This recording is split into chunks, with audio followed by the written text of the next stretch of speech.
Salut à tous, bienvenue sur ma chaîne On Game for Life et aujourd'hui on va parler du mal du dos. Et plus important, la vérité sur le mal du dos. Qu'on essaie de se baisser pour ramasser quelque chose qui est par terre, qu'on essaie de se baisser pour attacher son lacet ou tout simplement direct dès le matin, on essaie de se lever du lit, on ressent une douleur au dos. Il faut savoir que c'est quelque chose de très commun, ça touche environ entre 80 et 90% de la population. C'est d'ailleurs pour ça qu'on appelle le mal du siècle. Mais ce qui importe plus, c'est ce qu'on va faire de son mal de dos. C'est là souvent où réside le problème. Ce que je constate, c'est que souvent les conseils qu'on donne, c'est de se reposer. Alors qu'on devrait faire plutôt tout le contraire. Au lieu de se reposer sur son mal de dos, on devrait plutôt essayer de travailler sur son mal de dos. Donc, sur cette vidéo, j'ai mis en place une série d'exercices logiques et spécifiques de progression pour, premièrement, soulager, renforcer et se débarrasser du mal du dos. Avant de commencer, c'est de regarder ces séries de vidéos en tant que coach éducateur sportif responsable. Il y a une différence entre les deux types de douleurs principales. Donc, la première douleur, la douleur qui revient le plus souvent, de type lombalgie inflammatoire, qui survient souvent lors d'une lésion au niveau des muscles, des articulations ou un os au niveau de la colonne vertébrale. Et la deuxième, c'est une douleur de nature neuropathique qui survient souvent lors d'une lésion d'une racine nerveuse. Elle est particulière parce qu'elle est souvent spontanée. Elle survient comme une décharge électrique ou voire même un couteau dans le dos.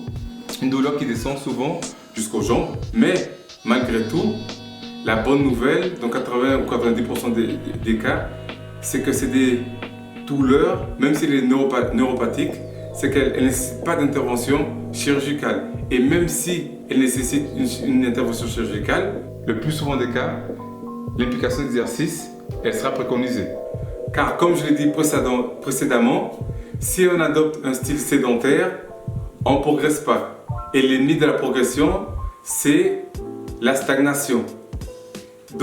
Et dans ce cas-là, pour le mal de dos, l'ennemi du mal de dos, c'est le repos prolongé. Sans tarder, on va passer aux suites d'exercices logiques à faire pour, dans un premier temps, soulager, renforcer et voir se débarrasser du mal de dos. Donc, comme on peut voir lors du premier exercice, lors de la suspension sur la porte, on va garder nos pieds au contact du sol. Comme ça, on peut contrôler le niveau de relâchement. Donc, ce qu'on va constater si on a une douleur musculaire, c'est que dans un premier temps, ça va relâcher les muscles et donc instantanément soulager la douleur. Et dans un deuxième temps, si c'est une douleur articulaire, ça va permettre de décompresser les articulations et donc soulager la douleur momentanément. Donc le but du rowing avec les élastiques, c'est vraiment d'aller chercher, de travailler léger et plutôt d'aller chercher, on va dire, l'étirement du bas du dos en fait. Donc, vous avez vu que dans une première phase, on était parti aller chercher l'étirement vers l'avant et sur la deuxième phase, une extension de la cage thoracique qui va améliorer notre posture et donc optimiser la guérison du mal du dos. Ok, donc le troisième exercice, ça va être cet exercice qu'on va faire maintenant, c'est le reverse hypers. Donc cet exercice, ça va nous permettre de renforcer la chaîne postérieure et plus particulièrement les muscles des fessiers. Donc, parce qu'on sait très bien que la clé d'un dos qui est fort, c'est d'un fessier qui soit fort aussi. C'est un mouvement qu'on peut faire quasiment partout et sans douleur.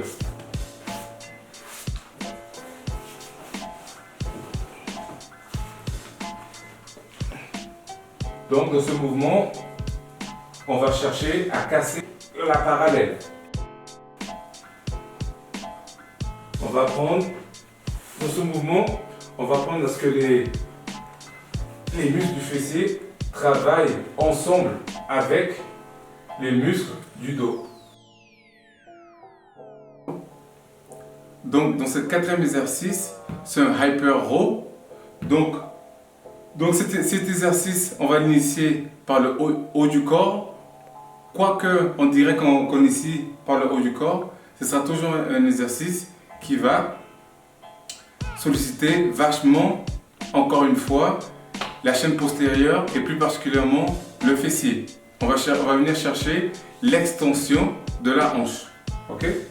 Donc, par rapport à l'autre exercice, on pourra rajouter du poids en fait dans cet exercice, ce qui va nous permettre de renforcer encore plus dans un premier temps la chaîne postérieure, le fessier et le bas du dos. Donc bien évidemment, si on a une machine à lombaire, c'est encore mieux. Sinon, si on est à la maison, on peut prendre un gimbal et rajouter le poids derrière la nuque.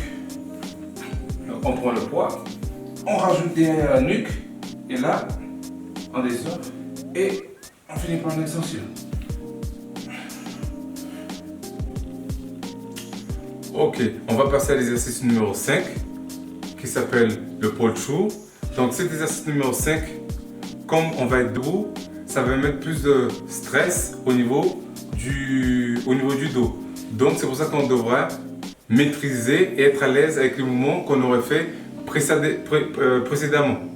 Donc pour ce mouvement, ça va nous permettre d'imprégner une bonne mécanique, et avec le poids, ça va nous permettre de passer encore à une autre étape d'évolution qui va nous permettre de renforcer et apprendre à ce que la chaîne postérieure et le bas du dos travaillent en synergie.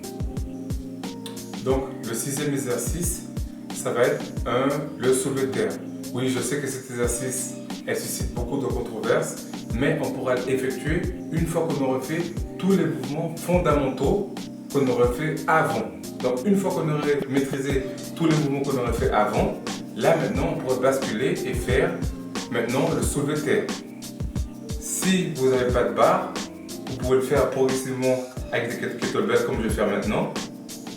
Avec une barre bien sûr, vous pourrez venir ajouter plus de poids et donc renforcer de plus en plus le bas du dos, la chaîne postérieure.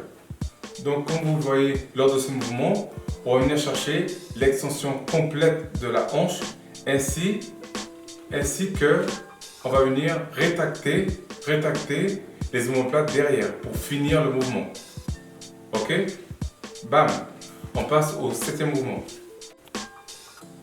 Donc le septième mouvement, ça va être un rowing incliné, statique. Donc on va travailler les muscles en isométrie.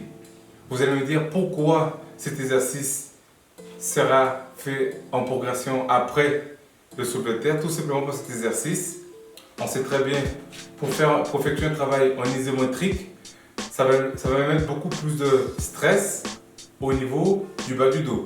Et non seulement ça, mais aussi la barre, quand on va être en rowing incliné, la barre elle sera un peu plus devant en fait. Ce qui va nous forcer à travailler beaucoup plus le bas du dos. Avec le poids, on sait très bien, pour ceux qui ont fait ce mouvement-là, ça demande un gainage et un travail énorme sur le bas du dos. Donc ça c'est la suite, ça c'est l'exercice que l'on va faire après le soulevé de terre. Je vais vous montrer comment je le fais à la maison avec les élastiques et un bâton. Pour finir, la vérité, c'est que pour le mal de dos, la plupart du temps, c'est une faiblesse au niveau de la chaîne cinétique qu'on peut pallier en créant un fondement qui est solide. Et qui suit une suite logique de progression. Donc, on a bien vu que la solution, ce n'est pas le repos, mais bien des exercices adaptés pour son mal de dos et voire pour s'en débarrasser. Car Car si on fait rien, on arrête de progresser. Quand on ne progresse plus, on stagne. Et par rapport au mal du dos, l'ennemi du mal du dos, c'est le repos prolongé. Si ça vous a plu, n'hésitez pas à partager pour aider d'autres personnes qui ont mal au dos et rester en game. Bam!